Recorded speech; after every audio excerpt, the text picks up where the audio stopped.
Setelah Hamas di jalur Gaza, Amerika Serikat di bawah Presiden Donald Trump dan Israel menjadikan Iran dan poros perlawanannya sebagai target selanjutnya. Tel Aviv bersama Washington berencana mengakhiri potensi kepemilikan senjata nuklir Iran.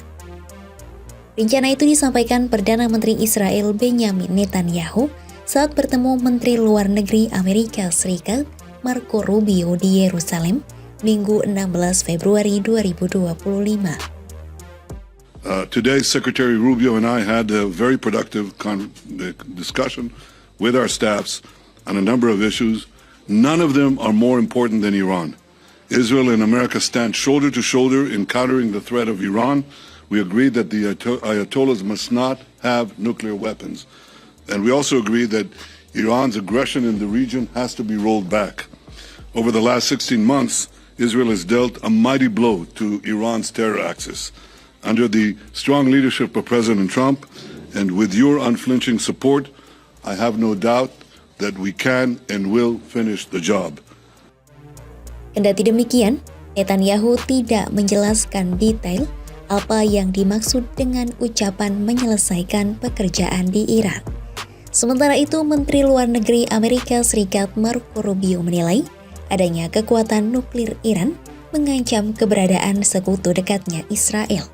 Rubio menyebut Iran menjadi satu-satunya sumber ketidakstabilan terbesar di kawasan Timur Tengah. Oleh sebab itu, sumber ketidakstabilan itu harus ditangani. Rubio berjanji Washington tidak akan pernah memberikan kesempatan kepada Iran untuk memiliki kemampuan pengembangan senjata nuklir.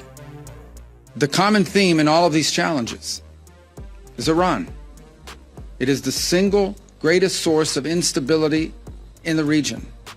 Behind every terrorist group, behind every act of violence, behind every destabilizing activity, behind everything that threatens peace and stability for the millions of people who call this region home, is Iran. And by Iran, I mean the Ayatollahs. By Iran, I mean its regime. A regime who, by the way, its people don't support. The people of Iran are victims of that regime. And so I think it's important to constantly point that whether we talk about Hamas, or we talk about Hezbollah, or we talk about violence in the West Bank, or we talk about destabilization in Syria, or we talk about any of these issues, the militias in Iraq, they all have behind them one common theme: Iran. And that must be addressed. And there can never be a nuclear Iran. A nuclear Iran that could then hold itself immune from pressure and from action. That can never happen. Sebelumnya, sejumlah negara barat termasuk Amerika Serikat menuduh Iran tengah mengembangkan persenjataan nuklirnya dalam beberapa tahun terakhir. Namun, hal ini dibantah Iran yang menyebut pengembangan nuklirnya untuk tujuan damai.